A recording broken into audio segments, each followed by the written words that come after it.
Ahora, bueno, ahora sigue mi pregunta y mi pregunta va dirigida a Salvador Barrera. Salvador, mi pregunta es la siguiente. ¿Por qué usted considera que la iglesia compraba esclavos? ¿Por qué usted acusa a la iglesia de comprar esclavos? Esa es la pregunta. Tienes 3 minutos para responder a partir de ahora. Ya, adelante.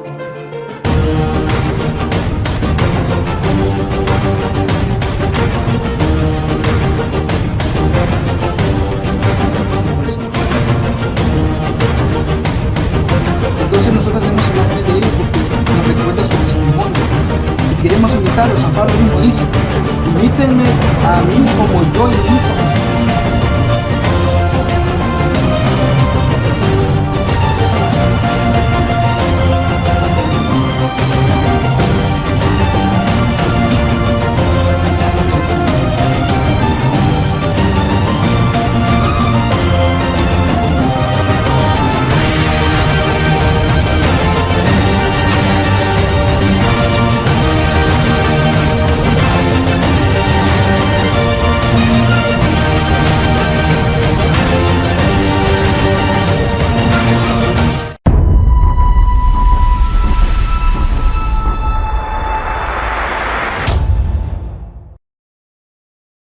No te oyes, hermano. Perfecto. Ahí me avisaron que tenía el micrófono apagado. Bueno, le saluda a su hermano en Cristo, el hermano Luis, desde Montevideo, Uruguay. Un gusto poder estar una vez más con todos ustedes y una gran alegría poder haber llegado a este momento donde, bueno, vamos a tener una entrevista muy, podemos decir, amena, junto con el hermano Juan Carvajal, y también nos acompaña el hermano, nos va a acompañar también el apologista Mónico Vázquez. Juntos vamos a hacer una entrevista a nuestro hermano Juan Carvajal, que es el invitado especial de confesión luterana. O sea, estamos hablando que el hermano pertenece a una iglesia protestante histórica. Y bueno, sin más palabras, nosotros vamos a pasar entonces ya a presentar a nuestros queridos hermanos. Vamos a comenzar con el saludo de nuestro invitado, nuestro hermano Juan Carvajal. Hermano Juan Carvajal y vecino también de nuestro país, o sea, vecino mío porque él es argentino, o sea que van a escuchar que de repente tenemos algún acento medio parecido porque uruguayos y argentinos es casi que lo mismo. Querido Juan, hermano, Dios te bendiga, ¿cómo estás? Dios te bendiga. Bueno, un saludo muy especial a toda tu audiencia. Sí, realmente para los argentinos, nosotros con los uruguayos, no sé, somos hermanos, no sé, es demasiada la amistad que tenemos. Menos en materia de fútbol. Es verdad, es verdad. En materia de fútbol, bueno, ya estamos en otra situación, ¿no? Bueno, para el que no me conoce, soy estudiante de la licenciatura en Filosofía de la Universidad Católica de La Plata. Bueno, también estudio Teología en el Seminario Concordia, ¿sí? El Bachillerato Superior en Teología, que bueno, luego, después de eso, y viendo las características que cada uno tenga, si puede ser, digamos, parte de la iglesia, ¿no? Como llamado como un ministro ordenado, así que, bueno, también estamos en esa. Así que tal vez sea pastor, no sé, lo que Dios o sea, estás tomando en serio un camino eclesiástico, o sea, estás considerando esa propuesta, ¿no? Sí, por el momento sí. Ok, para nosotros, bueno, o sea, te deseamos lo mejor y que puedas seguir creciendo entonces en tu vocación, ¿verdad? Bueno. Mónico, ¿cómo estás? Bendiciones mis hermanos, Dios les bendiga, bendiciones al hermano Juan también, gracias al hermano Luis que me invitó para aquí porque siempre, o sea, yo tuve una entrevista hace varios años con un luterano y siempre quise tener más entrevistas con luteranos, pero ninguno se prestan para entrevistas, y él me invitó y yo dije, claro que sí, vamos a hablar con el hermano aquí un ratito, sin entrar en polémica, porque aquí esto no estamos en un debate, aquí es solamente un diálogo preguntando al hermano como una entrevista. Así que gracias hermano Luis permitirme entrar. Y sí, mi acento es puertorriqueño, así que No, pero es muy distinto. claro, creo que igual no hace falta que nos explique mucho de dónde sos. Hay acentos que son muy particulares, ¿no? Yo creo que el acento de un argentino, un uruguayo, un puertorriqueño, ¿no? Son acentos bastante particulares, como que uno dice, tiene que ser argentino o tiene que ser uruguayo. Bueno, Es generalmente, al uruguayo generalmente lo confunden con el argentino, porque lo primero que se le viene a la gente es argentino. A mí siempre me dicen, Luis, ¿vos sos argentino? No, soy uruguayo. Incluso Es que cuando... yo pensé en un momento, Claro, incluso cuando estuve haciendo misiones, cuando era protestante, que estuve por Venezuela y algunos otros países más, siempre me decían, ¿y vos de dónde sos? ¿Sos de Argentina? Digo, no, soy Uruguay. ¿Y Uruguay dónde queda? O sea, saben dónde queda Argentina, pero Uruguay no. Bueno, ahí donde está sobrando, es el pedazo de tierra que le sobra a Argentina, ahí está Uruguay, ¿no? En el pedacito de tierra que sobra ahí en un costado. Solamente una discrepancia en cuestión del deporte. Ustedes ven el fútbol latino, el balompié, lo que le conocen por el balompié. A mí me gusta el americano, así que es la única diferencia. Exacto. El que tiran arriba. Dice Sebastián, el uruguayo es como el argentino, pero con el mate más feo. Eso es... Lo invito a un debate. Ahora que está de moda el debate, bueno, lo invito a un debate. Vamos a debatir a ver quién tiene el mate más feo y la yerba más fea. Muy bien, vamos a comenzar con esto. Le pido a los hermanos que están viendo el video que lo compartan, que lo vayan compartiendo para que más personas se vayan añadiendo. Comparto la misma idea que Mónico Vázquez. Yo también, aunque estuve, no sé si el hermano Mónico fue protestante en alguna ocasión, si me lo contó no me acuerdo, pero en mi caso que... Yo visité la iglesia protestante por el bautista, una iglesia bautista. No me llegué a convertir, pero sí visité la iglesia bautista por 5 años aproximadamente. Ok, yo en mi caso, o sea, fui pentecostal, después fui bautista reformado, hasta llegar a presbiteriano. Entonces como que tengo un largo recorrido, pero siempre con esa inquietud de tomar, o sea, de poder un día hablar con luteranos, porque claro, a ver, sabemos que la cara visible de la protesta es Martín Lutero. Y el luteranismo tiene que ver con Martín Lutero, entonces, o sea, como que siempre tenía ese deseo de poder hacerle una entrevista a un luterano. Si bien es cierto, estudié un poco de la teología luterana, no, por supuesto, no la conozco como la puede conocer el hermano, porque él es estudiante de la teología luterana, ¿no? Entonces, por supuesto, conozco simplemente lo que viene a ser la catequesis menor, mayor y el libro de la Concordia y algún otro comentario de Martín Lutero, pero eso más o menos. Y siempre como que tuve la idea de, bueno, quisiera charlar con un luterano para saber qué piensan sobre el resto del mundo protestante y toda la diversidad que existe hoy.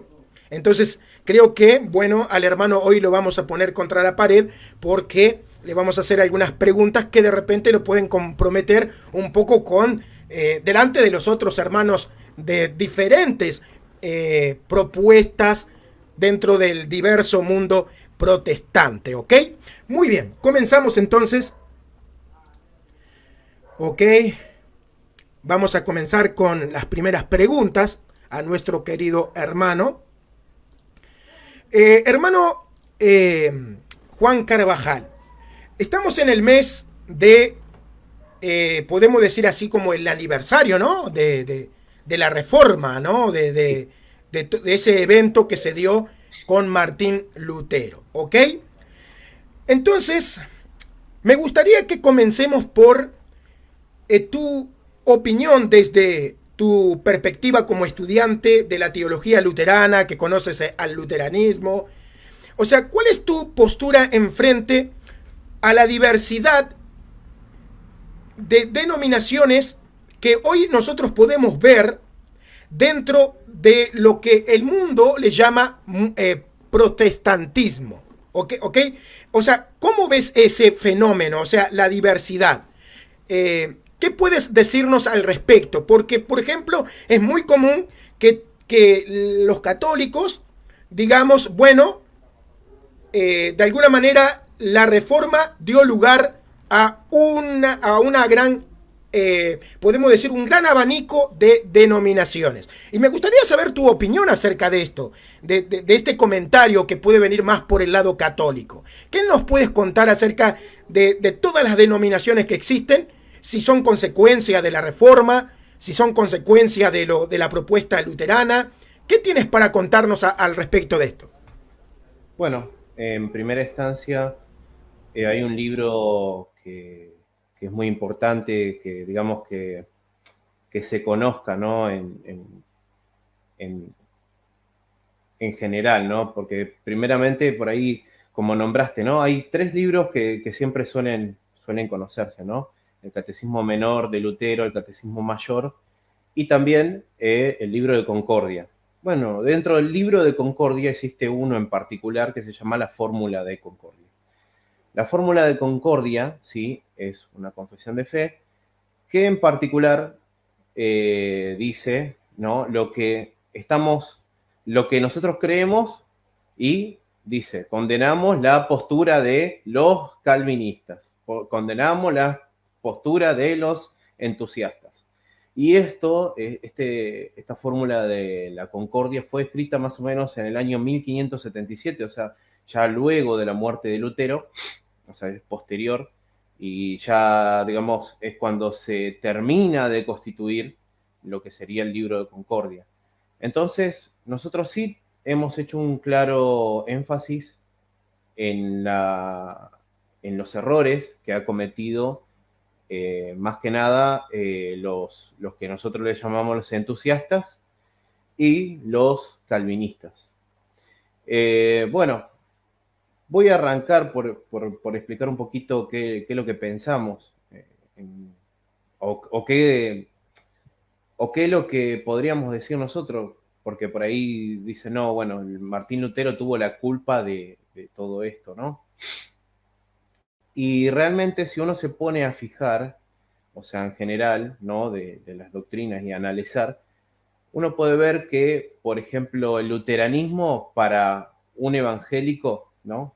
Para un evangélico es un catolicismo romano de closet, así nomás. Hasta para un calvinista, totalmente no podría comprender nuestra doctrina porque es más, se acerca a una iglesia luterana y ve nuestra liturgia, ve nuestra sacramentología, le explicamos, al explicar cada una de las doctrinas va a decir que estamos más cerca del catolicismo romano y que somos católicos de closet, nada más, un católico sin papa, ¿no? Eso dirían ellos.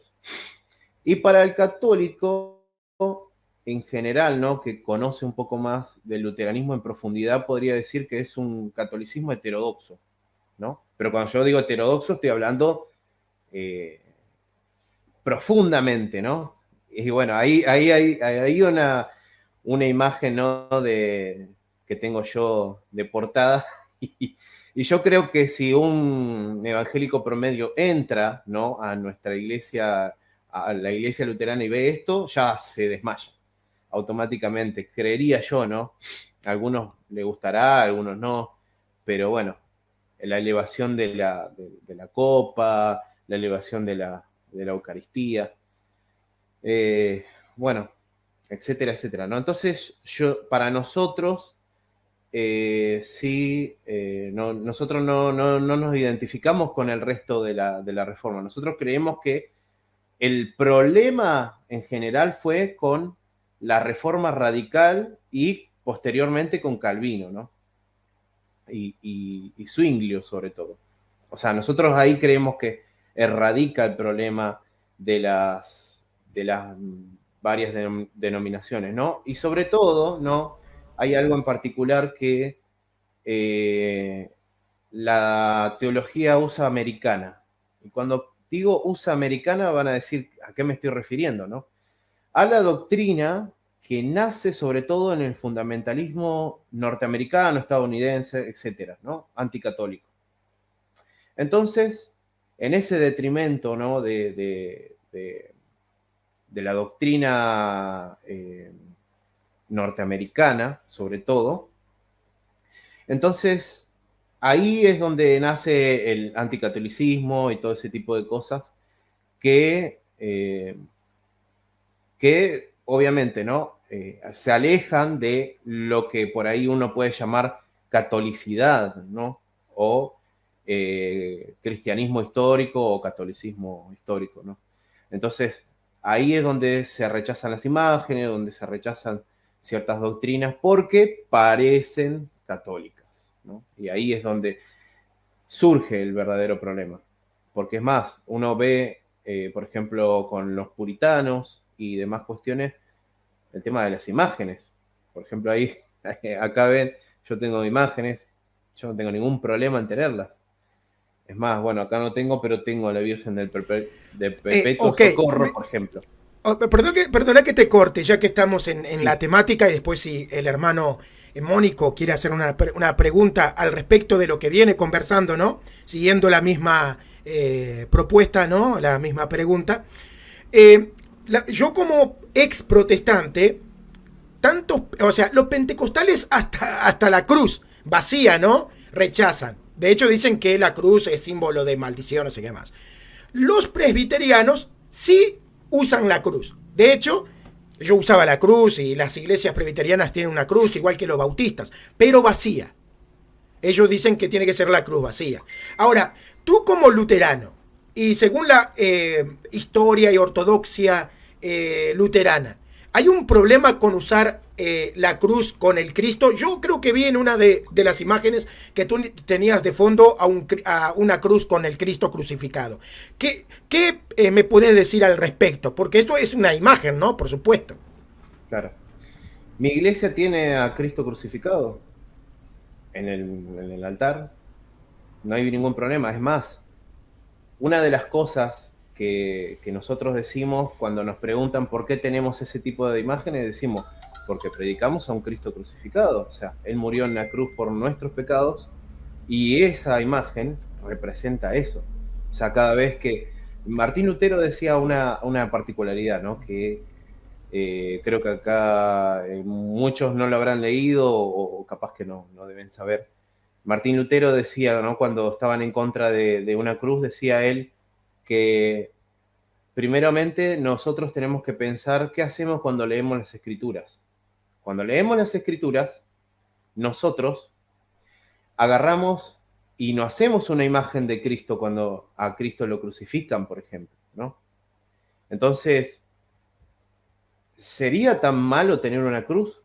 Entonces tendríamos que arrancar, ¿no? Como decía Martín Lutero, nuestros pensamientos, tendremos que arrancar nuestro corazón, etcétera, porque estaríamos siendo idólatras, ¿no? Y en eso no se trataba de la idolatría, no es que se trataba la idolatría sobre esta cuestión, ¿no? De si teníamos una imagen o no, sino de qué era lo que estaba en el corazón del creyente, ¿no? Si poníamos a algo delante de Dios. Y bueno, y la tradición cristiana siempre guardó la cruz y demás. Y hay una frase de Lutero, en particular, que hablaba sobre los moribundos, que ahora no me acuerdo en qué está, pero después lo buscaría y lo pongo en los comentarios, no hay ningún problema, que decía que lo mejor que puede hacer uno para una persona moribunda, ¿no? Que ya no puede hablar, era acercarle una cruz. Al mirar a Cristo crucificado, él podía llegar a arrepentirse de sus pecados, pedir perdón, confesarse y recibir la salvación. Una cosa Sí, sí, sí, muy bastante... católica, ¿no? Exactamente, sí. Es más, acá, uno de los libros que tengo acá, para que vean, es de uno de los pastores amigo mío, que se llama Confesión y Absolución Privada. Un llamado a la restauración en el cuidado pastoral. O sea, nosotros también tenemos la confesión y absolución, ¿no? Privada. Ok, interesante. ¿Y la confesión la han tenido siempre o eso se vuelve a establecer en algún momento? No, sí, fue una práctica que siempre estuvo en la iglesia, pero que con el tema de el pietismo ha sido de problemas, ¿no? para la gente que siguió la doctrina pietista, que intentó sacar las imágenes, que intentó sacar la confesión y absolución privada, la elevación de la copa, la elevación de la hostia. Claro. Y demás O sea cosas. que de alguna manera el luteranismo también se vio un poco afectado por personas protestantes de otras ramas que de repente querían llevar ese pensamiento al luteranismo. Puede ser algo así, ¿no? Claro, sí. Ahora lo voy a explicar un poquito más. El luteranismo se vio afectado por tres cuestiones, ¿no? La primera, una cuestión política, ¿sí? Por ahí en Prusia, ¿no? Que más de uno por ahí no conoce la historia. Pero se ha querido meter, digamos, de alguna manera el Estado dentro de la Iglesia para unificar al calvinismo y al luteranismo. Es una cosa rara que sucedió ahí en la Unión Prusiana, que ha sido de gran choque y nos ha afectado demasiado al luteranismo confesional. Y también, bueno, luego la Segunda Guerra Mundial, también con la Confesión de Bremen y la unificación, ¿no? Del calvinismo y el luteranismo nuevamente en Alemania. También, eso es otra de las cuestiones que también afectó bastante y bueno, de ahí también hubo una, digamos por así decirlo, una división de aquellos luteranos que no querían unirse con los calvinistas porque no creíamos lo mismo, evidentemente por el tema de las confesiones y el tema del libro de Concordia, la adherencia al libro de Concordia, entonces, bueno, hubo ese choque, ¿no? Pero intentaban unirse, pero por una cuestión más que nada de estar en contra del régimen nazi, ¿no? Pero bueno, lamentablemente todo ese tipo de cosas han afectado en sí. No se te escucha, Luis. Hermano Mónico, no sé si querés hacerle una pregunta al respecto, así no hablo yo solo y tenés la oportunidad de participar, porque si no estás ahí pintado y te estamos discriminando. Pero no lo aproveche, no lo aproveche para hacer apología contra los calvinistas. Yo estoy anotando todo aquí. Tranquilo, yo estoy aprendiendo. Esto está muy interesante. En los 15 minutos, casi 20 minutos que llevamos hablando, créeme que no terminaría. O sea, tengo tantas preguntas que no terminaría. Pero con respecto a lo que, siguiendo la línea de las imágenes, que estaba hablando sobre las imágenes, me impresionó mucho que hablaste sobre una vocación, que es la del perpetuo socorro. Mayormente, creo que se llama así, el perpetuo socorro, ¿no? Sí, sí, Okay. sí, pero es, digamos, a mí, yo vivo en Berazategui, para el que es de Argentina, sabe, de zona sur. Hay una iglesia, ¿no? La parroquia del Perpetuo Socorro, que bueno, ahí iba a estudiar yo, iba a ser el profesorado de Ciencias Sagradas, ¿no? Pero bueno, me anoté en otro lugar y bueno, y siempre me gustó el icono ese en particular y no, los luteranos no tienen ningún problema con eso, ¿no? Es más, con Aquí el tema de los santos. Aquí la tengo, chiquitita. Ah, mira. Esto lo tengo desde los 2 años de edad. Sí. Y bueno, aparte también, tampoco hay un problema con el tema de los santos, ¿no? Es más, la iglesia del Sínodo de Missouri y digamos las iglesias luteranas tienen un santoral en donde se conmemora la vida de algún santo en particular, ¿no?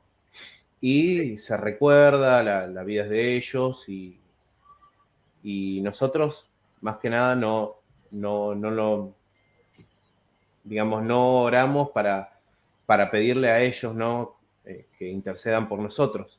Pero sí creemos, y esto por ahí va a ser demasiado chocante para otros evangélicos, que ellos interceden desde el cielo por nosotros de manera como iglesia militante, ¿no? Como dice el Apocalipsis. Sí, justamente iba a decir eso, como dice el Apocalipsis, sí. O sea, nosotros no creemos que, o sea, no le pedimos a ellos, pero sí creemos eso como habría dicho, ¿no? Que juntamente con nosotros, ¿no? Cuando estamos en el culto, en el servicio divino, como quieren llamarlo, misa, porque no, también le llamamos misa, estamos completamente con ellos en el, digamos, en el culto y pidiéndole a Dios, ¿no? Y ellos le piden a Dios con nosotros, ¿no? A través de sí, una comunión misma. Exactamente, una comunión. Sí, Qué sí, interesante. Sí. Es que en sí lo más que me impresionó, aparte de lo que acabas de decir, porque eso sí que no lo sabía tampoco, es que hablan de advocaciones. O sea, eso que yo sepa, no lo había escuchado en otras denominaciones y no sabía mucho del luteranismo. Lo que está diciendo el hermano, lo digo como ex protestante que anduve por bastantes ramas, un protestante se cae de espalda. Sí, sí. Porque, o sea, hablando de protestante no luterano, por supuesto, sí. porque no existe, de hecho, no sé, no, mira, yo como estudiante de teología que he pasado por varios seminarios, me hablaban de Martín Lutero y del luteranismo muy por arriba, pero ¿por qué no se nos dice todo sobre el luteranismo y lo parecido que es con el catolicismo? Es extraño, ¿no? De hecho, no se habla mucho del bautismo de los niños, ni de la confesión. Ahí mostraban una foto donde el padre está, no sé cómo le llaman, eso es levantando, claro, levantando la copa, tiene un Cristo crucificado en el fondo. O sea, literalmente es como un catolicismo, ¿no?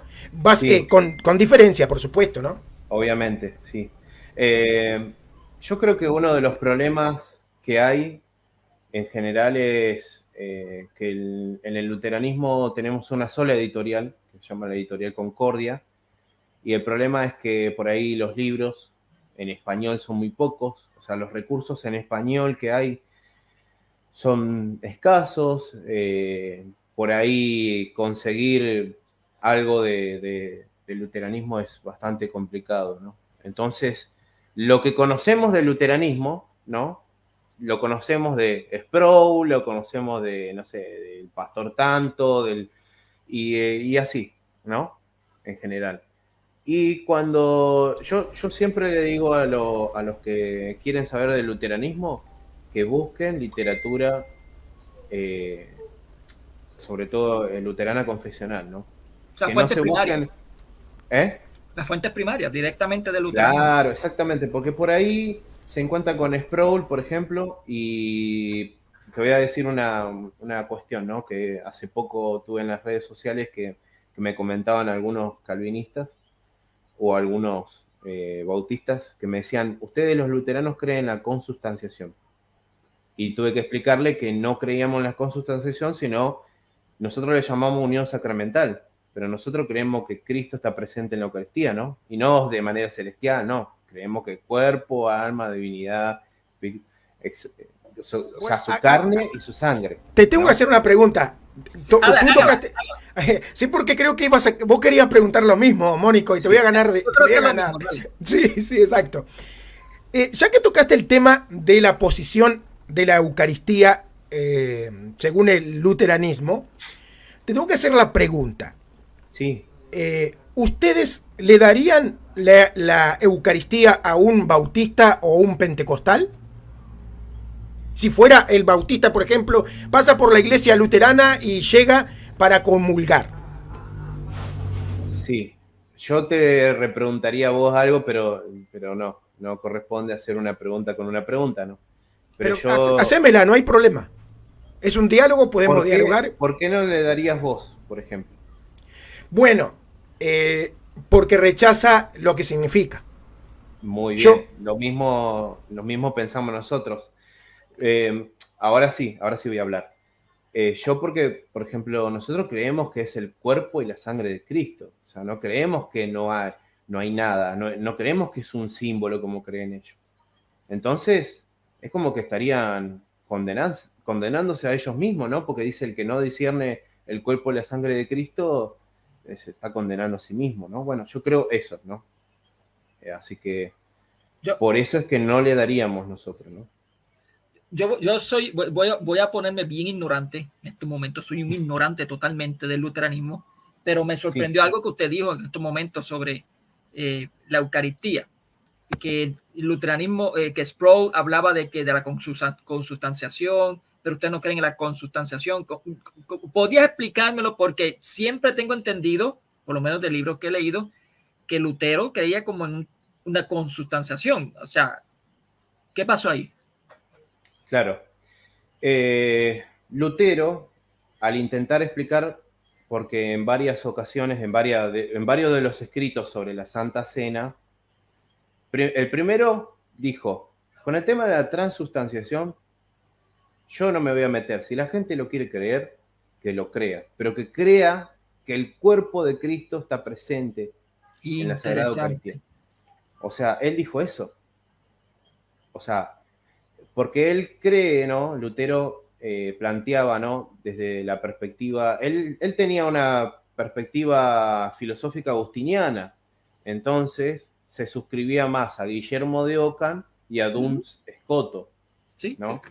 Entonces, si vemos cómo ellos veían el tema de la cuestión de la sustancia y elementos y esas cuestiones, es totalmente diferente a Santo Tomás de Aquino, ¿no? Con esto no estoy queriendo decir que Duns Scoto o Guillermo de Ockham negaban la presencia real o negaban la transubstanciación, pero cuando hablaba desde la perspectiva filosófica nominalista, el tema de la sustancia y de los elementos tiene otra forma de verse, ¿sí?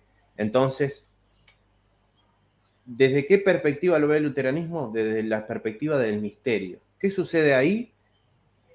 Cristo dijo, esto es mi cuerpo, esta es mi sangre. Es más, Lutero, cuando discute con Zwinglio en el coloquio de Hamburgo, correcto, primero arrancaron, ¿no?, con el tema de los silogismos y de toda esa cuestión, ¿no? Y de lo que decían los padres de la iglesia. Y Lutero, si uno lee las actas del coloquio de Hamburgo, va a ver que cita a los padres constantemente diciendo, ¿ves? Acá los padres primeramente están diciendo de que hay una presencia real de Cristo en la Eucaristía, ¿no? Y Zwinglio trataba de utilizar a Agustín, pero de una manera deshonesta, ¿no? Lo utilizó de una manera deshonesta, diciendo en las partes que por ahí hablaba de que era un don celestial y todo eso, de decir que era un don celeste, que no había, que era un memorial, ¿no? Sí, no, hay y mucho... Lutero le decía, está sacando a Agustín de contexto, etcétera, etcétera, etcétera. Entonces, constantemente ese golpe que recibía Zwinglio, ¿no? Con las cosas que estaba diciendo, digamos, Zwinglio agarra y Lutero dice, no, mirá, ya estamos cambiando de una perspectiva y estás mostrando de que no tenés el mismo espíritu que tenía la iglesia cristiana, ¿no? Y hay un problema bastante particular que tienen los calvinistas, que perdón, que es como que estoy atacando a los calvinistas, pero bueno, con respecto a la cristología. Y acá van a decir, ¿cómo con la cristología? Sí, con el tema del concilio de Calcedonia, con las dos naturalezas de Cristo, ¿no? Porque ellos dicen, no puede estar presente Cristo, o sea, su corporeidad no puede estar presente en la Eucaristía, ¿no? Y ahí se tocó el tema del concilio de Calcedonia, ¿no? En este debate. Todavía, y todavía hoy en día. Y todavía hoy en día sigue tocando, sí. Hace poco tuve una clase con el doctor Eric Phillips y hablábamos de esa cuestión, de ¿cómo se llama? Del concilio de Calcedonia, ¿no? Y que a ellos dicen, no, nosotros no somos, por así decirlo, nestorianos o eso, pero prácticamente, si uno hila fino, es un nestorianismo. ¿Cómo, no creer... Sí. ¿Cómo Lutero o cómo la iglesia luterana hoy en día contesta esa pregunta? ¿Cuál? Perdón, que no entendí muy bien la corporeidad, que el cuerpo de Cristo no puede bajar porque tiene limitado todo eso. Bueno, ¿cómo contestamos con el tema del concilio de Calcedonia? Es claro que hay dos naturalezas en Cristo, ¿no? Está la humana y la divina, y que y son inseparables, ¿no? Como dice el concilio. Y bueno, y esa es la cuestión, ¿no? Entonces ellos siempre dicen, no, pero que entonces hay varios Cristos. No, estamos hablando sobre la divinidad de Cristo y de la manera sacramental que llega a nosotros y esas cuestiones. Entonces es bastante complejo, ¿no? Yo era bautista, y yo cuando me puse a pensar en esto en profundidad, yo dije, no, la verdad que es una herejía terrible, ¿no? Estudiando la historia, ¿no? Los concilios y los padres de la iglesia, no, yo dije, no puedo creer que no existe la presencia real de Cristo en la Eucaristía. Interesante lo que estás diciendo ahora, disculpa que te corte, pero Sí. básicamente, o sea, tu testimonio se asemeja al mío, ya que tú ahora acabas de decir que era bautista. Sí, Y bueno, básicamente a mí me pasó exactamente lo mismo, o sea, yo estudiando los padres de la iglesia y comparando la postura de los padres de la iglesia con las escrituras, vi que era mucho más sustentable. En mi caso, la postura presbiteriana en su momento y después el catolicismo. Pero claro. lo que sí reconocía era que la propuesta bautista era algo muy, o sea, muy distinto a lo que se leía en la historia de la iglesia. O sea, muy distinto. No es que vos decís, bueno, los bautistas simplemente cambiaron esto o aquello. No, son dos mundos totalmente aparte. Una teología que dista mucho de la fe católica, ¿no? Y de la ortodoxia. Al punto de decir que Cristo no está presente, es todo un simbolismo, el bautismo es un simbolismo. Y uno se pregunta, ¿no? Entonces, ¿para qué nos vamos a bautizar si simplemente es un simbolismo? ¿No? Quitándole todo el misterio al bautismo, a la Eucaristía. Y me llamó mucho la atención de que hayas sido tú bautista. O sea que, de alguna manera, tú te acercaste al luteranismo por causa de la historia de la iglesia, ¿no? Claro, sí, así es. Eso me pasó a mí, ¿no? ¿Algo más para agregar? No sé, Mónico, si querés. Sí, no, muy interesante. Incluso me has dejado sorprendido con lo de la Eucaristía. Nosotros tenemos una respuesta que no sé si ustedes lo usan allá, que es la Communicatio Idiomatium, que es de la comunicación de las propiedades de las naturalezas. Sí. Se comunican directamente a la persona, no a la naturaleza. Pero bueno, esa es una respuesta que no sé si ustedes lo usan allá. Claro, sí. Tenemos la misma respuesta y es una respuesta bastante contundente, ¿no? Y bastante profunda. Y yo creo que contra eso no hay para, digamos, para refutar ese argumento, ¿no? Muchos dirán ahora, sí, hay un montón de cosas. No hay. Lamentablemente no. Es muy interesante. Y aparte, otra de las cosas, ¿no? Estarías en contra de uno de los concilios más importantes que trató cristología, ¿entendés? Al igual que, bueno, el dogma de Teotocos, ni hablar, ¿no? María Madre de Dios, etcétera, ¿no? Es una cosa que, la verdad que yo sinceramente trato de entender a veces y digo, ¿no? Porque muchos dicen, no, porque somos confesionales, y las confesiones también son los concilios. Y negar esos concilios, bueno, Claro. es una cuestión, ¿no? Ahora, sí, dale, Mónico. Perdón, hermano Luis. Yo conozco unos cuantos reformados que sí están de acuerdo con eso de Teotocos, pero no están de acuerdo con lo de la Eucaristía. Y claro, es bien impresionante las contradicciones que se dicen. Ahora, tengo una pregunta, no sé si el hermano Luis va a entrar en ese tema, pero me interesa saber la opinión de un luterano que ya está casi por tener su vocación con respecto a los diálogos que está abriendo entre católicos y luteranos, y especialmente con el documento, no sé si lo has leído, pero el documento, la declaración conjunta con respecto a la justificación que se hizo.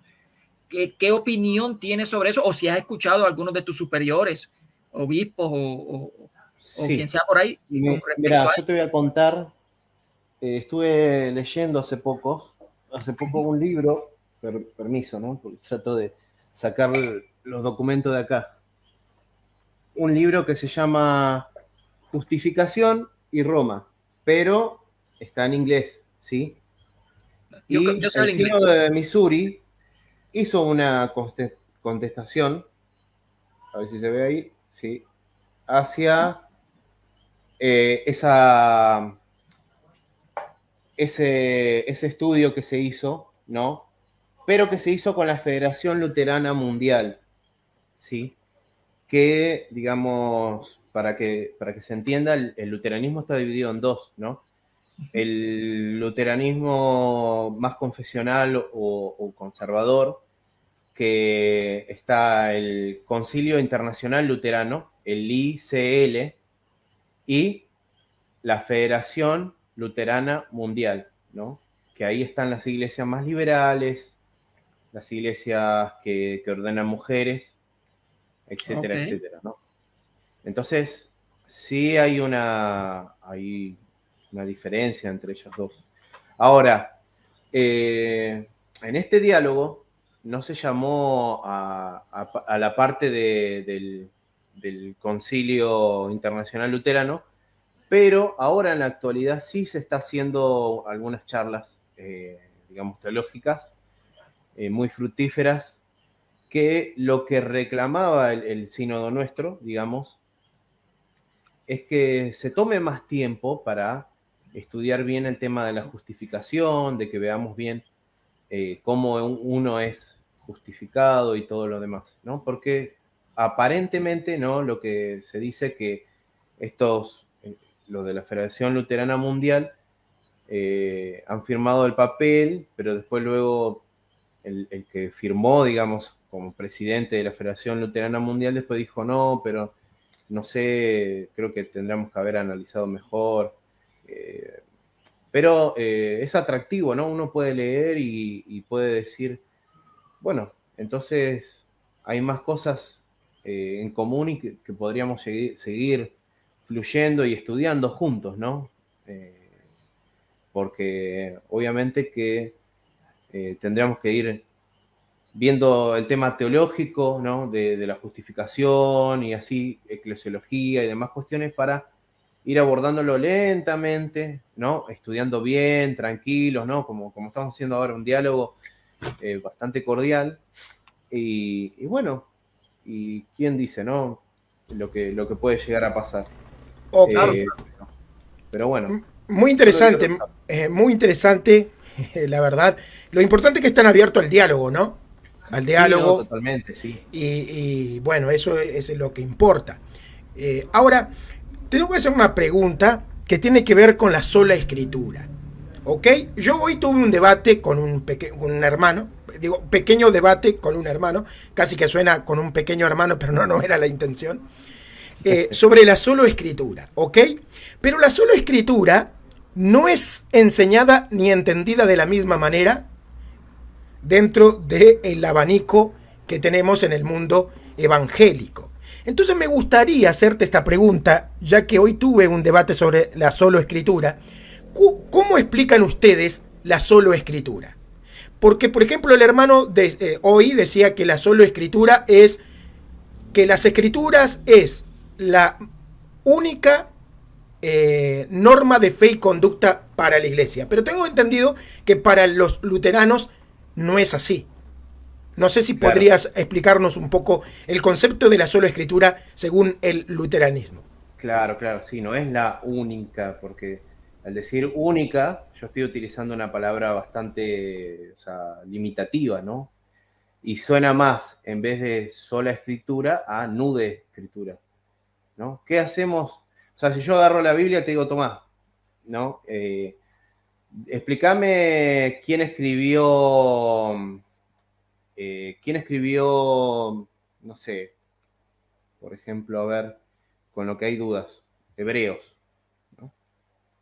Y abrí así y mirá y decime qué es lo qué es lo que pensás de ahí, ¿no? Y yo creo que nadie sin la tradición, ¿no? sin el tema de los concilios, sin el tema de los padres de la iglesia, puede llegar a ser una lectura inteligente de lo que es las escrituras. Entonces, partiendo desde ahí, la sola escritura, o sea, cuando Lutero la planteó, no es que planteó que la escritura, o sea, la escritura es, digamos, la norma, como dicen algunos presbiterianos, pero, a ver, cuando ya se acabó, digamos, todo término, primero, filosófico, teológico, desde los padres de la iglesia, desde la tradición, y entonces la última norma, ¿no? Como por ahí lo he leído en la Dei Verbum, que como que es, a su vez, digamos, digamos, nosotros somos siervos de la escritura, ¿no? Como la dice. Algo así puede ser que dice, si alguien me corrige. La Dei Verbum. ¿Cómo dice con el tema del magisterio y las demás cosas? Porque no lo recuerdo bien. Pero si no me equivoco, la Dei Verbum en el 12. El 12 es, sí, por ahí. Creo que dice... El solo verbo Deus. Exactamente, bueno. Solo sí, verbo. Exactamente. Entonces, si arrancamos por ahí, o si arrancamos, ¿no? ¿Qué es la Biblia? La Biblia es la tradición escrita, ¿no? Sería una locura decir que no, que la Biblia es otra cosa. Es la tradición escrita. Cristo es el verbo encarnado, etcétera, ¿no? Y así podríamos hablar de un montón de cosas. Entonces, el concepto de sola escritura está muy toqueteado por, como habría dicho de nuevo, esta cuestión americana, ¿no? De tratar de alejar todo lo que parezca católico o lo que sea tradicional de la iglesia o de la iglesia primitiva, porque choca con esa teología, ¿no? La teología que está en contra de la catolicidad teologal, como le llaman algunos, ¿no? Entonces, por eso es que hay tantas definiciones de sola escritura. Y las que nos llegan a nosotros es la de Sproul, la de John MacArthur, la de, no sé, otros, ¿no? Entonces, por ahí va el tema de la sola escritura. Pero si yo tendría que hacer un examen de la sola escritura, obviamente que da para hablar mucho más, ¿no? Y tendremos que arrancar desde lo que planteó Lutero cuando debatió con Eck hacia adelante, ¿no? En todo ese desarrollo que hubo paulatinamente, ¿no? Claro. O sea, sí. La escritura. Te entiendo, si vas a exponer la sola escritura, tendrías que dedicarte horas de video, ¿no? Porque claro, sí, la sola escritura es un concepto teológico, pero tiene todo un fundamento detrás, ¿no? Sí. Ahora, por ejemplo, yo como ex presbiteriano, algunos presbiterianos manejaban el concepto de prima escritura, donde viene todo eso de la norma regulante, que serían las escrituras, y la regla regulada, que sería la tradición. Algo así como la tradición termina siendo regulada por la regla regulante, que sería las escrituras. Todos los someten a las escrituras. Pero bueno, al fin y al cabo termina siendo como una sola escritura, si lo vemos a la lógica, porque si yo someto a la tradición a las escrituras, en resumen, es solo escritura, al final y al cabo. Ahora, cambiando un poco de tema, muy interesante igual, o sea, sí. aclarar eso, ¿no? Que el concepto de la sola escritura no es igual. Hay que, sí, te escucho. Sí, una cuestión.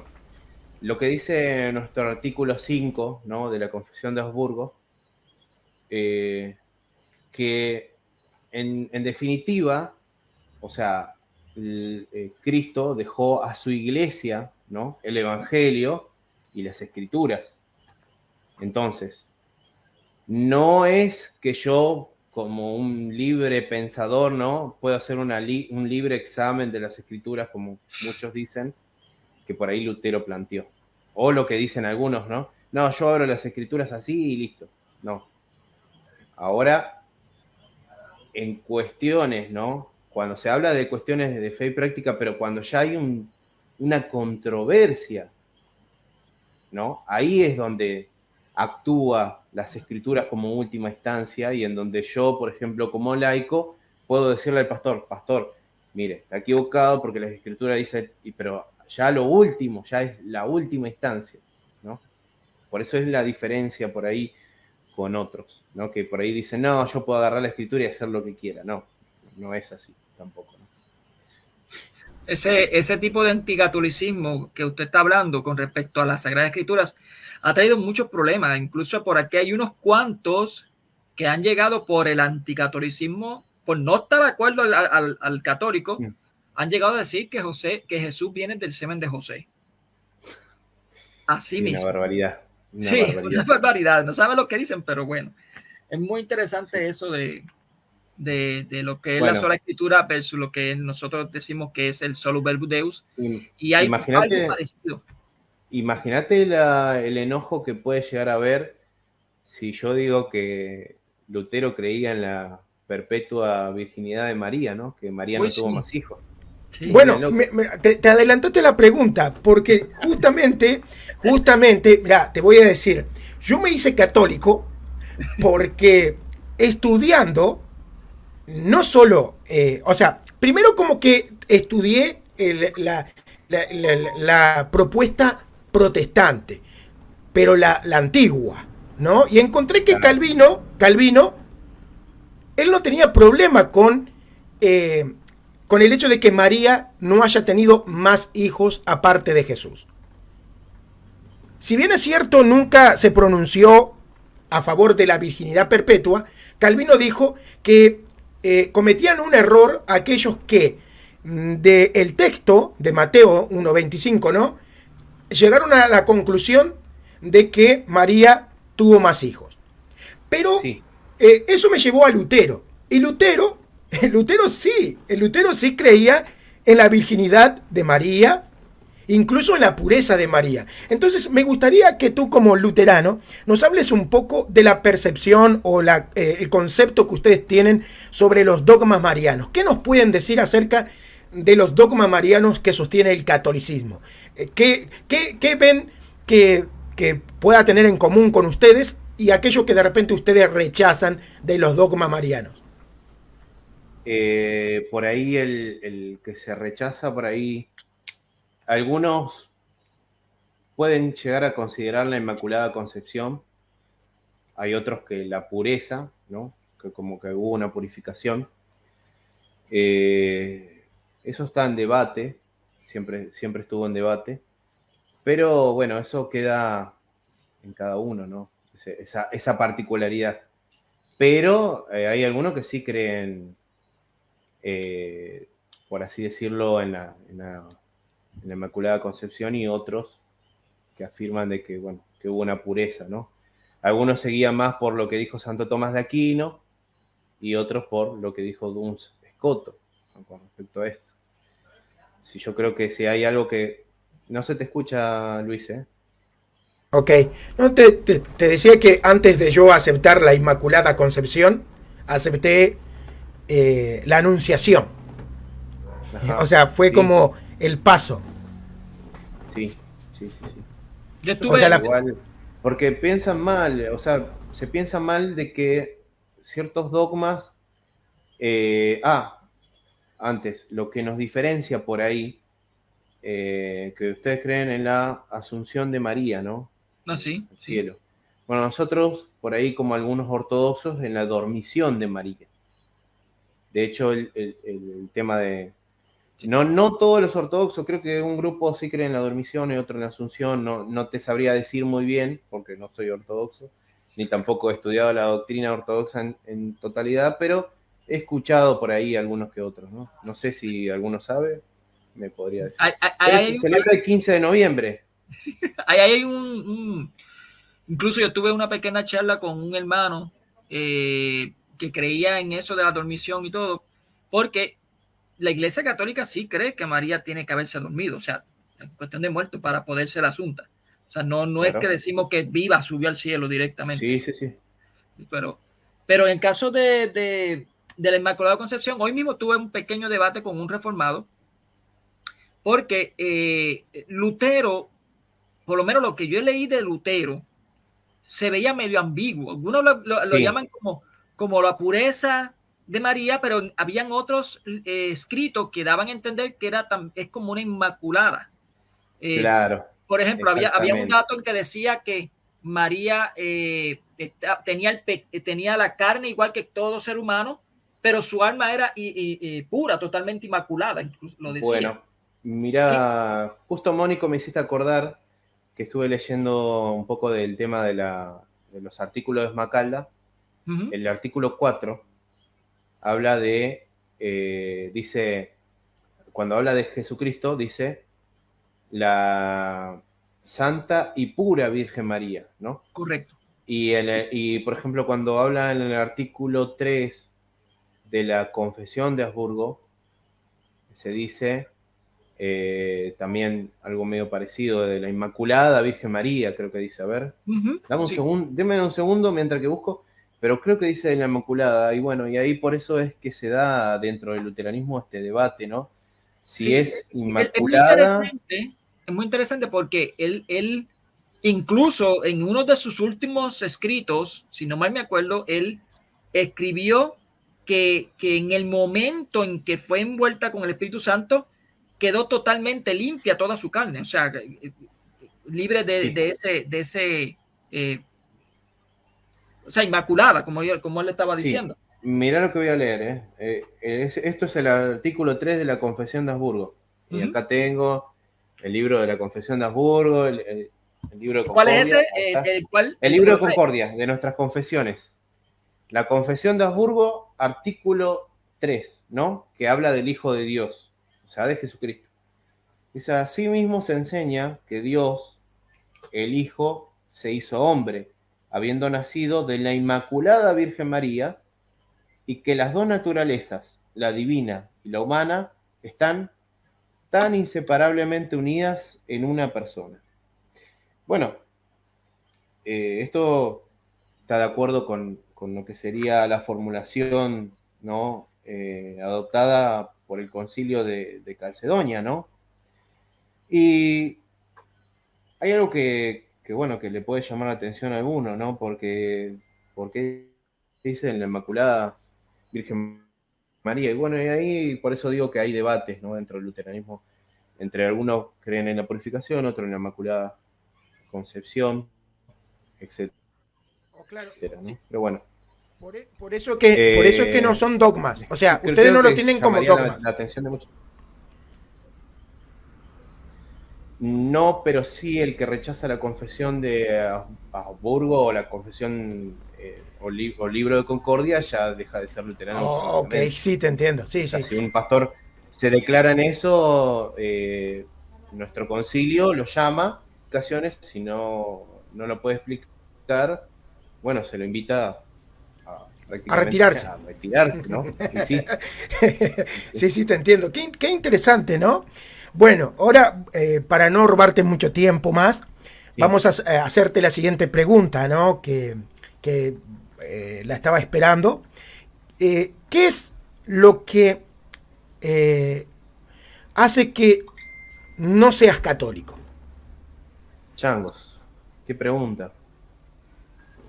Bueno, primero yo no tengo ningún sesgo. Te la dejó para lo último, la bomba. Sí. Bueno, yo no tengo ningún sesgo anticatólico, para nada. Como vuelvo a repetir, estoy haciendo la licenciatura en filosofía en la Universidad Católica de La Plata. Tengo profesores, sacerdotes. He estudiado el profesorado de Ciencias Sagradas con trayectoria de filosofía y formación ética ciudadana en el Instituto de Catequesis, o bueno, la Casa de Catequesis de Formación del padre Fran de Vos. Tengo amigos católicos. Si me está viendo José Villaverde, que es un sacerdote, amigo, muy, muy amigo mío, bueno, le mando un saludo. Tengo un amigo Cristian Curia, que es mi profesor a su vez de catequesis, ¿no? De ahí, de este lugar donde estuve estudiando, pero bueno, lamentablemente por cuestiones de tiempo no puedo seguir estudiando ahí, entonces opté por seguir en filosofía, porque ahí estudiamos teología, o sea, estudié teología católica, tengo libros católicos, a veces leo la liturgia de las horas, acá lo tengo, está acá. Recomiendo Leo la el imitación. catecismo católico. No tengo ningún tipo de sesgo católico, ¿no? Esto para arrancar, para explicar que no es por una cuestión de que soy anticatólico ni nada por el estilo. Y no voy a discutir tampoco, no voy a entrar en el debate de por qué, pero, o sea, por el tema, primero el tema del Papa, ¿sí? Claro, O sea, eso es lógico, ¿no? El tema del obispado, por ahí si cambia, es más, todos los luteranos lo decimos, si cambia a un primo inter pares y por ahí el título de sumo pontífice y alguna cuestión así, ya cambiaría, ¿sí? Después, la iglesia a veces tiende a ser más conciliarista, a veces más, perdón por la expresión que voy a utilizar, más papista, ¿no? Entonces, estas cuestiones también... el tema de las reliquias de los santos y de la Virgen María, pero no las imágenes, no me molesta. Yo, como ven acá, tengo imágenes en mi casa. Por ahí el tema de la devoción, que le llaman, ¿no?, la devoción del pueblo, que por ahí con el tema de la hiperdulia, dulia y latría y todas esas cuestiones que enseña la Iglesia Católica, como que yo veo, ¿no?, como que hay una cuestión, como una diferencia entre lo que se dice y lo que se hace, y por ahí no hay una condena firme, ¿no? Yo sé que muchos de los católicos dicen, no, ¿cómo vas a hacer eso? Y lo viví cuando tuve 15 años, más o menos, cuando era católico, cuando creo que habría hecho una cosa así yo con la Virgen de Itatí, ¿no? Que Luis debe conocer más de la Virgen de Itatí por el tema de la cercanía, ¿no? La Virgen de Itatí de Corrientes, ¿o no? ¿La escuchaste o no?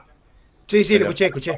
No, la Virgen de Itatí es, no sé, es mucho, ¿viste? Y por ahí esas cuestiones, el tema de la sola fe y eso más o menos no, porque hay cuestiones muy parecidas, aunque alguno va a decir que no, pero sí hay cuestiones parecidas con el peronismo. Pero, bueno, esas cuestiones. Oh, sí, sí, te entiendo. Claro, lo del Papa es más o menos, creo que era lógico Sí, porque pero es no el origen tanta- de la... Sí, Hermano Luis, pero no es yo tanto lo la piedra de pensé. tropiezo como la mariología que hay en la Iglesia Católica y el tema de la devoción a las reliquias y a los santos. Ok. Y eso. Interesante. Fíjate, hermano Luis, yo creí que él iba a entrar, o sea, como primer lugar, la soterología, pero no, entró con lo de la teología misma del primado de Pedro y el Papa. Sí, sí, Interesante. yo también pensé lo mismo, porque siempre que se habla con el protestante, el tema de la sola fe. O sea, la sola fe como que es el punto neurálgico, ¿no? La sola fe es el punto Claro. neurálgico de casi todos los protestantes que yo conozco. Ahora el hermano nos presenta una postura un poco más, o sea, distinta, ¿no? Su posición es un tanto distinta. Ahora, ya para terminar, siempre que se trata el tema de la soteriología, ya que estamos en eso, apelan mucho a Lutero, pero me parece que de forma injusta, porque, por ejemplo, los presbiterianos reformados dicen que Lutero también sostenía que la salvación no se perdía, por el tema de la salvación por gracia, ¿no? Que es solamente por gracia y solamente por fe. ¿Qué me puedes decir al respecto? ¿Lutero creía que la salvación no se perdía o era ambiguo? ¿Cómo era? No, no es tanto la piedra de tropiezo como la mariología que hay en la Iglesia Católica y el tema de la devoción a las reliquias y a los santos. Y eso. ¿O ¿Qué nos puedes decir concerniente a ese tema? Bueno, Lutero decía que la salvación, o sea, que una persona podía apostatar de la fe. ¿Sí? Lo que siempre se acusa al luteranismo de ser ambiguo, ¿no? De decir no es calvinista ni arminiano, ¿no? Y el luteranismo en realidad ni se mete en esas cuestiones, ¿no? Primero porque nosotros creemos en que el bautismo salva, ¿no? Que regenera. O sea, y ahí, a partir de ahí, hay un montón de cuestiones más. O el tema de la doble predestinación que cree el calvinismo, no, nosotros no nos metemos en esa cuestión de los escogidos, los no escogidos, no, eso no existe en el luteranismo. Sí creemos que sí hay una especie de predestinación, ¿no? Pero entra en el misterio, ¿no? De Dios. Ahora, no es que por esto uno debe confiar, ¿no? Lutero decía, si vos querés saber, si vos querés confiar en algo, confía en tu bautismo. Recordá tu bautismo y sabés que Dios te perdonó de tus pecados. Entonces tenés que recurrir a tu bautismo nuevamente, recurrir a la Santa Cena o la Eucaristía, ¿no? Para el perdón de tus pecados. Y recurrí a la palabra de Dios para buscar el perdón también, ¿no? Y obviamente que con la confesión y absolución, ¿no? Privada. Si uno no llegaba por su conciencia, ¿no? A entenderlo así. Entonces, bueno, ahora, ¿esto significa que uno debe relajarse? No debe relajarse, ¿no? Uno debe tener, siempre debe alimentar esa fe, ¿no? Con la Sagrada Eucaristía, recordando su bautismo, como dije otra vez, recurriendo a la confesión y absolución y a la palabra de Dios, ¿no? Alimentándose con la palabra de Dios. Bueno, esto es más o menos lo que nosotros vemos en soteriología. No sé a qué más podríamos ir a referirnos, pero bueno, obviamente que esto es contrario al arminianismo y al calvinismo, ¿no? Nosotros no somos arminianos ni somos calvinistas, pero los calvinistas nos acusan de arminianos y los arminianos de calvinistas, ¿no? Porque cuando hablamos de estos puntos es así. Sí, sí, no dejes claro. Sí, yo he escuchado ya de hecho lo he estudiado cuando leí unos cuantos libros luteranos, de que dejan todo eso en el misterio de Dios, ¿no? O sea, por un lado la responsabilidad del hombre y por el otro lado la salvación por gracia. Entonces, como que, bueno, dicen, nosotros no negamos la salvación por gracia, pero tampoco negamos la responsabilidad. ¿Y qué relación tiene en la responsabilidad y la gracia de Dios? Bueno, eso pertenece a los misterios de Dios. Cómo Dios dirige al hombre, cómo Dios hace que el hombre pueda permanecer y todas esas cuestiones, y cómo Dios ejerce su gracia, su virtud. Pertenece a los misterios de Dios. Pero sí creemos que una cosa no niega la otra, ¿no? O sea, que la gracia de Dios sea real no quiere decir que la responsabilidad del hombre sea irreal. O sea, una cosa y la otra tienen que convivir. Aunque no se pueda explicar de forma lógica. Lo he leído en varios libros luteranos. No sé si el hermano Mónico tiene alguna otra pregunta. Yo terminé, me encantó la charla. La última pregunta. Bueno, no sé cómo, si es caso, usted le llaman sacramento a los del bautismo. ¿Le dicen así también o no? Sí. Okay. Para nosotros hay dos sacramentos nada más, ¿viste? O sea, el bautismo y la Santa Cena. ¿Y la Eucaristía? La confesión, sí. O sea, la Eucaristía y el bautismo. Pero la confesión entraría en un punto intermedio, ¿no? Podría ser parte... La pregunta en sí no es cuestión de cómo, si llamarlo o no llamarlo. Era si creen que esas dos sacramentos que ustedes tienen son es instrumento de la gracia misma de Dios, o está parte de la gracia misma de Dios, o cómo lo creen. Bueno, yo lo digo porque lo pregunto porque han habido personas, por ejemplo, hay un filósofo, creo que es un filósofo por ahí que hizo recientemente un video por el caso de la conversión de ¿cómo se llama? Santiago Alarcón. Sí. Ah, Santiago Alarcón, sí, sí, sí. Sí, que indicó que él no sería católico porque nosotros que tenemos, no creemos en el solo Cristo, en solo Cristo, porque tenemos otros medios de salvación aparte de Cristo. O sea, eso es lo que él dice y hace referencia a los sacramentos. No sé si tú entiendes que esos dos sacramentos, o cómo lo entiende la Iglesia Luterana, que esos dos sacramentos son medios del mismo Cristo por el cual da la gracia o es algo aparte. ¿Cómo? Sí, sí, sí. Son medios que Cristo también, ¿no? Nos da su gracia, ¿no? O sea, igual que nosotros. A través, ¿no?, del bautismo, por las palabras de Cristo, ¿no?, que dice, el que fuere bautizado, el que cree y fuere bautizado será salvo, ¿no? Y cuando dice, esto es mi cuerpo y esta es mi sangre, dice, coman y beban para el perdón de sus pecados. Bueno, nosotros creemos eso. ¿Y ustedes creen en el bautismo de niños, verdad? Sí, sí, totalmente. O sea, creemos en un bautismo regeneracional, creemos que el bautismo salva. Así que... Interesante, eso es interesante, ¿no? El bautismo regeneracional. Sí. Porque la mayoría de las propuestas fuera del luteranismo dicen que las 5 solas estarían en contra del bautismo regeneracional. Porque si las 5, o sea, si una de las 5 solas nos dice que la salvación es solamente por gracia, entonces no es necesario el bautismo para salvar. Claro, no, pero, una locura. Claro, pero en realidad, o sea, si lo vemos nosotros de forma lógica, que la gracia sea salvadora, no niega que se dé por medio de medios, ¿no? Claro, que llegue por medios de medios establecidos por Dios. Sí, pero Luis, mirá lo gracioso, ¿no? Porque ellos dicen, fui salvo cuando leí Juan 3:16, pero no creen que el bautismo pueda ser un medio para la salvación. ¿Cómo es? O sea, vamos, no, sí, perdón, sí. y no que no se me malinterprete lo que voy a decir con el tema de la Biblia, ¿no? Porque lo voy a aclarar. Yo creo que la Biblia es inerrante, infalible, bueno, todo eso. Claro, pero nosotros también lo... creen que por un libro se salvan, ¿entendés? Pero que se entienda lo que quiero decir, ¿no? Que no se me claro, que es un medio. Por ahí van a sacar de contexto lo que estoy diciendo y no es la idea. O sea, ellos creen que cuando abren la palabra de Dios se salvan por leer un versículo y dice, Dios me salvó, ¿no?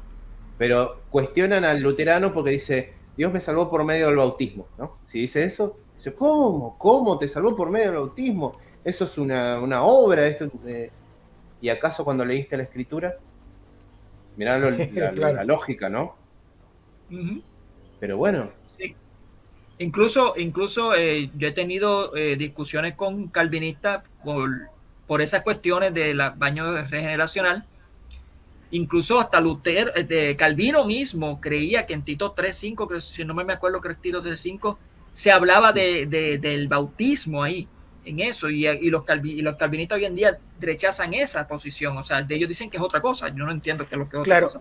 Creo que algunos caen en la falacia de falsa contradicción, porque forman una contradicción que no existe, ¿no? O sea, decir que la salvación es por gracia, entonces es igual a no medios de salvación, eso es crear una falsa contradicción. Porque yo el ejemplo que siempre pongo, no sé si el hermano luterano va a estar de acuerdo conmigo, creo que sí, una persona puede salvar a uno que se está ahogando por medio de una cuerda, ¿no? Le lanza una cuerda y lo salva. La cuerda sería un medio, pero el salvador final es el que lanza la cuerda.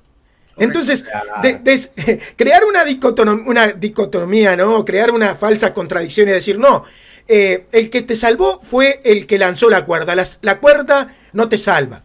Pero a ver, sin la cuerda, el salvador no te hubiese salvado. O sea, el que te salvó usó una cuerda. Claro. Y no hay problema. O el caso de un salvador. Le llamamos medio de gracias. Medio de gracias, perdón. Sí, de hecho también el calvinismo lo llama medio de gracia, ¿eh? Pero no salva. Sí, pero no salva. Eso es lo raro. Eso es lo raro. Es bien raro eso, pero bueno. Sí, no. Yo he tenido muchas discusiones cuando era presbiteriano sobre ese tema, porque, claro, me encontré con una contradicción ahí.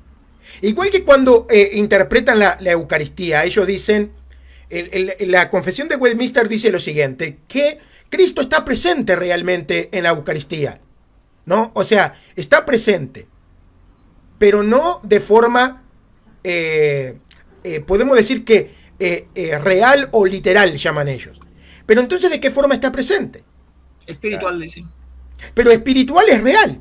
Porque si vos me decís que está presente de forma espiritual, entonces está presente de forma real. Porque Sí, pero ellos indican que es forma espiritual para rechazar de que en sí no está la carne ahí. Exacto, Claro. pero eso es como una contradicción, ¿no? O sea, dentro de la lógica es una contradicción, porque si Sí. lo espiritual para el cristiano es real, y yo digo que está presente Cristo espiritualmente, entonces estoy diciendo que está presente realmente. Claro. Solo que yo niegue la realidad espiritual.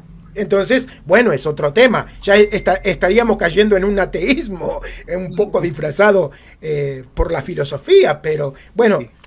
son cosas ahí, ¿no? Contradicciones que vemos. Y no es que queramos atacar a los hermanos que no son luteranos ni católicos. Simplemente No. me pareció interesante el diálogo, dado que estamos en el mes de la Reforma y tenemos que enfrentar la realidad de la existencia de cientos y cientos y miles de diferentes movimientos con propuestas totalmente hasta discordantes, o sea, totalmente contradictorias unas a las otras. Y es una realidad. Y yo creo que nos tiene que llamar a la reflexión. Yo creo que todo cristiano tendría que reflexionar. ¿Por qué si somos cristianos estamos parados en posturas totalmente contrarias? Porque, a ver, tenemos evangélicos unicitarios, totalmente contrario a la Trinidad. Tenemos cristianos que niegan la presencia real de Cristo en la Eucaristía, niegan el bautismo de infantes. Entonces, creo que todo cristiano debe de estar invitado a reflexionar, incluso en este mes de la Reforma, sobre este asunto, ¿no? ¿Por qué tanta discrepancia y tantas diferencias en el mundo protestante? Te voy a dejar con una reflexión final, querido hermano. No sé si puedas compartirnos como una reflexión de lo que hemos hablado para todos los que nos están viendo.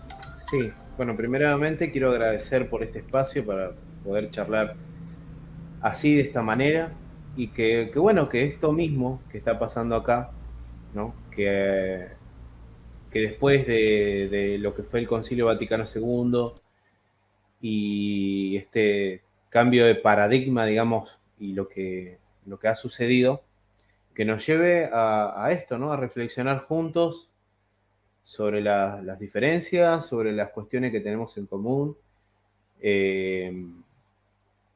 y aparte también a analizar, ¿no? La historia de la Iglesia, los padres de la Iglesia y demás cuestiones que nos acerquen a esa teología, a esa teología de la catolicidad teologal, ¿no? Que existe, que ha arruinado demasiado, ¿no?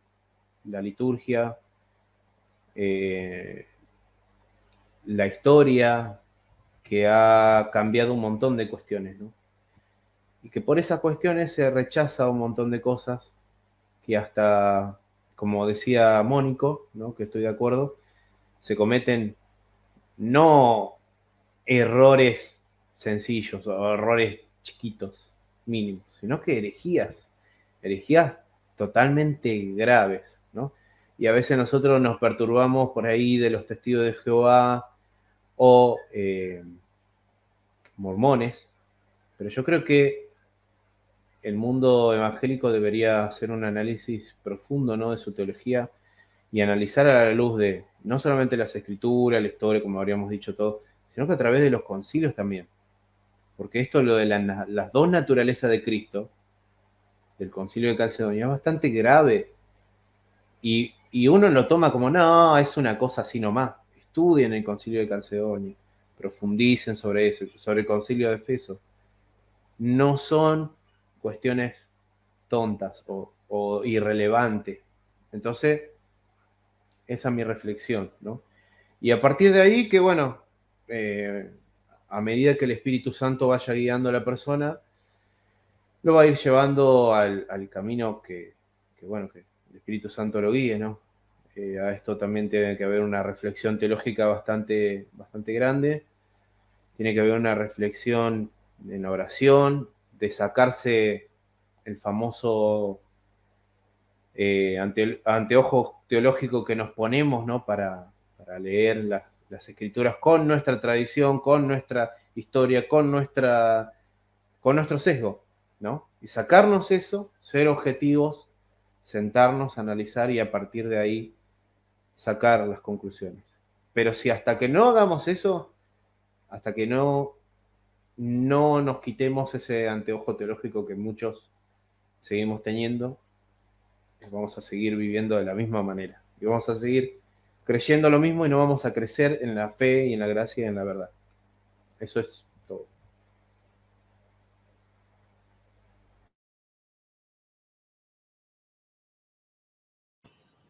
Hermano Luis, yo creo que estás congelado o no te oyes.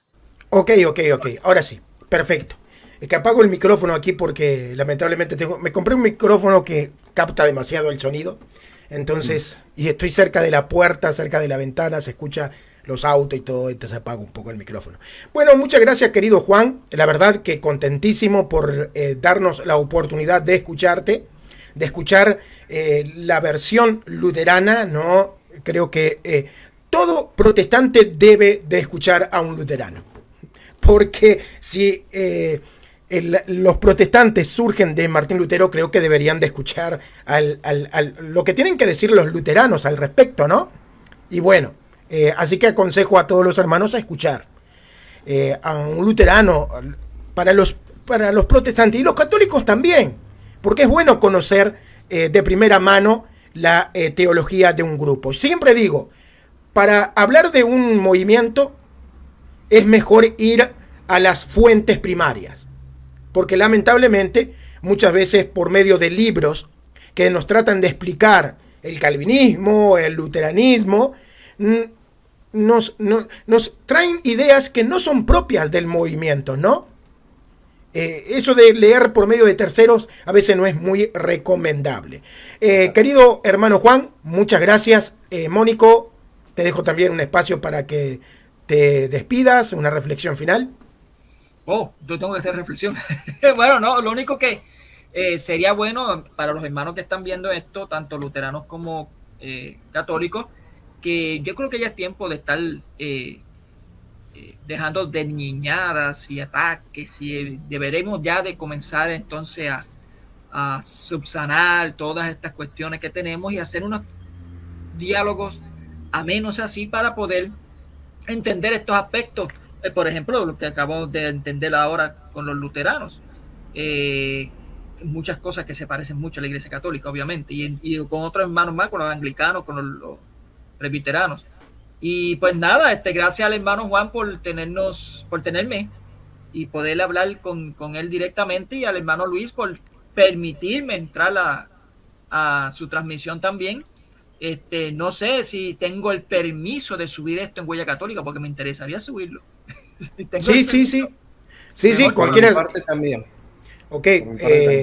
Yo tengo un canal que se llama Identidad Luterana también. Ok. No, sí. Él lo pretende subir, no sé si lo quiere subir allá. Sí, yo también, no tengo nada más. Sí, incluso todos los hermanos que están viendo y que tengan canales de YouTube, hay muchos hermanos que se comunicaron conmigo que estaban esperando el video para después subirlos a sus canales. Y bueno, sí, por supuesto tienen autorización, porque es bueno que puedan conocer un poco la versión del luteranismo por boca de un luterano. Dice, el católico debe leer Unitatis. Sí, es verdad, todo católico debe leer ese documento que se nos llama a reconsiderar nuestra postura como católicos sobre los hermanos protestantes históricos, ¿no? Porque acá hay que hacer una pequeña distinción, ¿no? A ver, hablamos con un hermano luterano y sabemos que estamos hablando con un grupo un tanto distinto a lo que comúnmente se ve por ahí, que la verdad es una distorsión bastante seria de lo que es la fe cristiana. Pero bueno, así que lean, sí, todos los católicos, incluso los hermanos protestantes, pueden leer esta encíclica, ¿no? Unitatis, que está muy interesante. Bueno, queridos amigos, yo, bendiciones. perdón, Sí, te escucho. Una cosita. Yo también recomiendo a todos los católicos y también a los protestantes que lean las 4 constituciones del Concilio Vaticano II, ¿no? Lumen Gentium, etcétera, todas los que hay. Sinceramente, bueno, gracias de nuevo, me sentí muy cómodo, muy lindo haber participado con ustedes y de poder charlar tranquilos así, no me sentí atacado para nada, no piensen que por ahí me atacaron, nada, me sentí muy ameno, muy cómodo, así que bueno, gracias. Te puedo recomendar un libro católico muy bueno que se llama La imitación de Cristo, créanme que es muy bueno. Muy bueno. Ok, yo también lo voy a leer. Bueno, Mónico y querido Juan, bendiciones, nos vamos despidiendo. Queridos amigos, compartan este video, compartan para la edificación del pueblo de Dios y que bueno, que el Señor nos alumbre a todos. Bendiciones. Saludos. Amén. Ahora sigue mi pregunta y mi pregunta va dirigida a Salvador Barragán. Salvador, mi pregunta es la siguiente. ¿Por qué usted considera que la iglesia compraba esclavos? ¿Por qué usted acusa a la iglesia de comprar esclavos? Esa es la pregunta. Tienes 3 minutos para responder a partir de ahora. Ya, adelante.